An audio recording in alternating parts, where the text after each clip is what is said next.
Hasta el día de hoy, la década de los años 70 en los pesos pesados ha dejado huella. En una época de grandes campeones, donde resaltaron leyendas como George Foreman y Muhammad Ali, habían peleadores que se quedaron en la sombra. Para aquellos momentos eran reconocidos, pero al pasar los años, se fueron quedando en el olvido. El boxeador que nos convoca hoy enfrentó a hombres como Ernie Chambers, Ron Lyle, Muhammad Ali, George Foreman, Ken Norton, Ozzy Ocasio, Michael Dukes, Jerry Cooney, Guy Page, Tony Tucker, y llevó a cabo una carrera desde 1969 hasta 1990. 118, 111, Jimmy Young has gotten a nod from two officials. El gran protagonista en los años 70, que fue una pieza fundamental para que esa década fuera brillante y fuera inolvidable en la historia del boxeo. Así que bienvenidos a la historia de un boxeador con un ejemplo de vida que hizo todo en el cuadrilátero por resaltar, pero lastimosamente su estilo de pelea terminaría cortándole la vida, y lo veremos al final de este video. Bienvenidos a la gran historia de Jimmy Young. Young right there with a good left.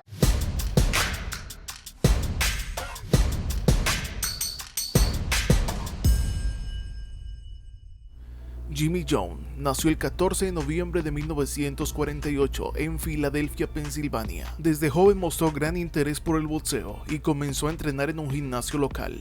Llegó a dar tan buenos resultados en el mundo amateur que lo más normal era que pasara al mundo profesional. Así que rondando los 21 años, debutó como profesional en 1969.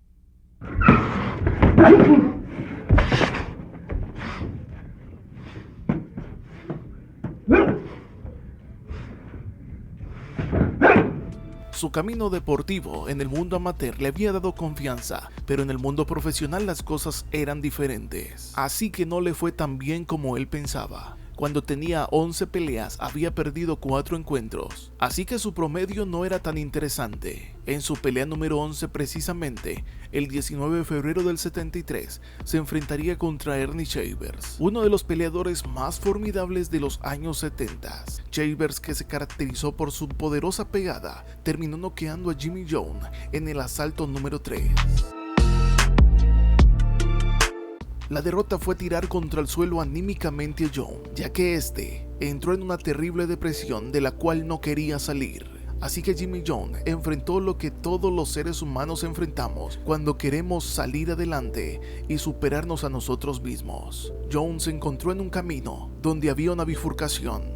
Hacia un lado, rendirse y decir que el boxeo no era para él, pero hacia el otro lado estaba el camino de la excelencia y atrás quedaría la mediocridad. Jimmy Young decidiría escoger el lado de la excelencia, así que dijo que no volvería a caer así debajo. Young se puso de pie y empezó a entrenar nuevamente a intentar rescatar su carrera deportiva. Ese mismo año enfrentó a Owen English y terminó ganando esa pelea.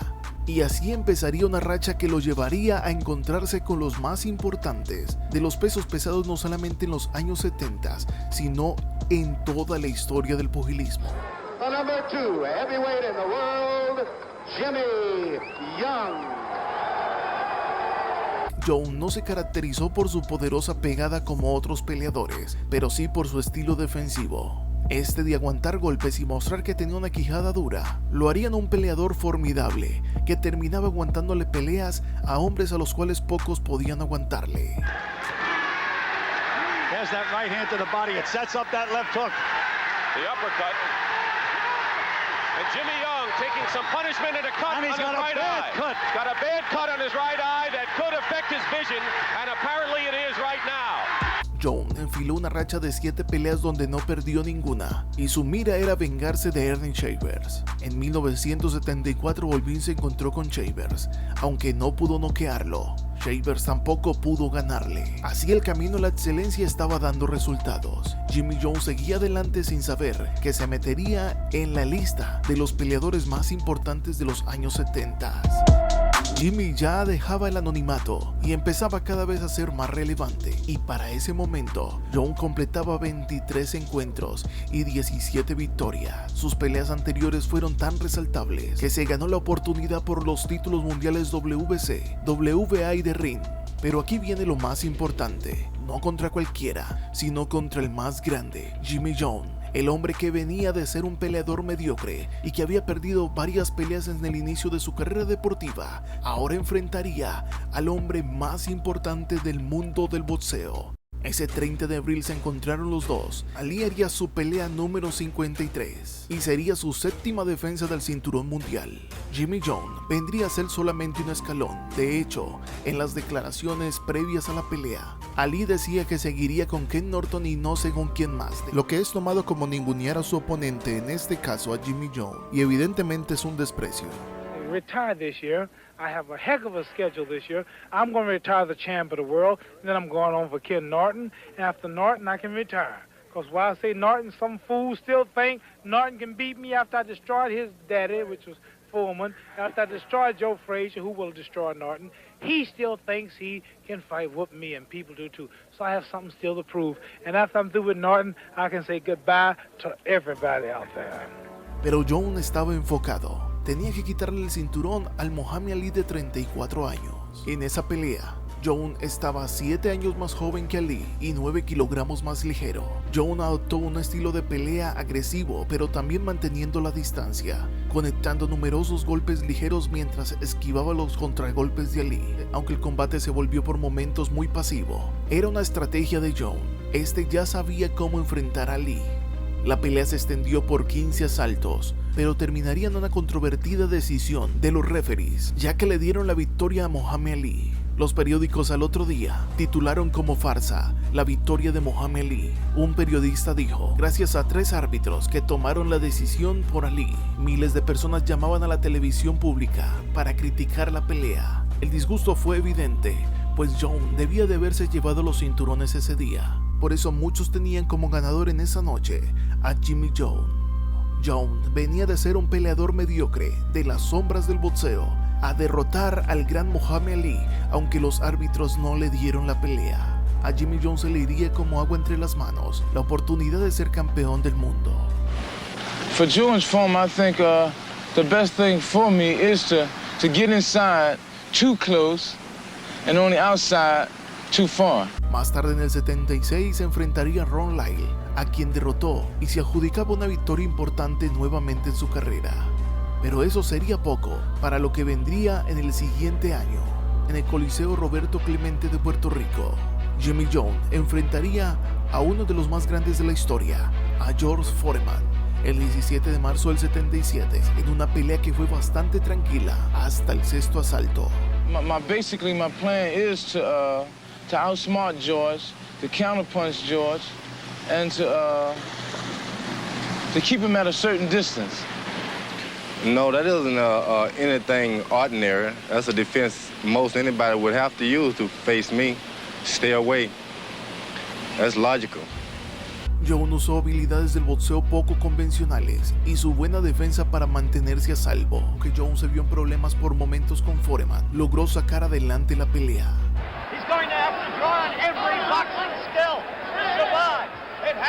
En el último asalto, Jones logró derribar a Foreman y obtuvo una victoria unánime por decisión en 12 asaltos. The Ring nombró la pelea de Jones y de Foreman como la pelea del año 1977. Jones junto a Ali fue uno de los 2 únicos hombres en vencer a Foreman antes de su primer retiro en 1977. Ya con esto, Jimmy Jones podría retirarse en paz. Ante el público había derrotado a Muhammad Ali y ante verdaderamente los jueces y el público había derrotado a George Foreman. El hombre que venía de las sombras había derrotado a los 2 más importantes en la historia de los pesos pesados en los años 70. Jimmy Young with a unanimous decision. Congratulations to him. El hombre que escogió un día el camino de la excelencia no pudo colgarse un cinturón mundial, lastimosamente, pues no volvería a conseguir otra oportunidad por el cinturón mundial. Después de pelear contra los 2 titanes antes mencionados, también peleó con Ken Norton, Ozzy Ocasio y Jerry Cooney en una pelea en la cual terminó retirándose por un corte en el ojo. Oh, yes, and there was the right hand that they said that Cooney doesn't have. I don't know what the referee is waiting for. What is he waiting for? That's what Cooney does to you. He breaks you up. Jimmy Jones pelearía hasta 1990, alcanzando un récord de 57 peleas. Aunque Jones retrocedió en el camino de la excelencia, se demostró él mismo hasta dónde pudo llegar. Lamentablemente, tras su carrera boxística, Jones tuvo problemas financieros, legales y relacionados a las drogas. Durante una audiencia judicial por posesión de drogas, su defensor público en Filadelfia argumentó que Jones presentaba síntomas de lesión cerebral traumática crónica debido a su tiempo en el ring. Y es que lamentablemente Jones tenía una forma de aguantar golpes como si no hubiese un mañana. Lo que más sorprende, toda su carrera deportiva solamente fue noqueado en 2 ocasiones. Una de ellas nunca cayó al suelo, es decir, su dureza en la mandíbula era impresionante. Pero lamentablemente abusó de esto y esto terminó pasándole factura. Ring señaló que Jones aparentemente necesitaba ayuda para su familia e informó que padecía de demencia pugilística en sus últimos años. Jones murió en el hospital universitario Hahnemann a tan solo 56 años de edad después de un ataque cardíaco el 20 de febrero del 2005 y dejando un legado de ser uno de los 10 hombres más importantes en la historia de los pesos pesados de los años 70, década que terminaría marcando el boxeo. Y hoy en día, 50 años después, tenemos que hablar de esos hombres que marcaron la historia del deporte de los guantes. Si te gustó este video, suscríbete para vernos en el siguiente si Dios lo permite.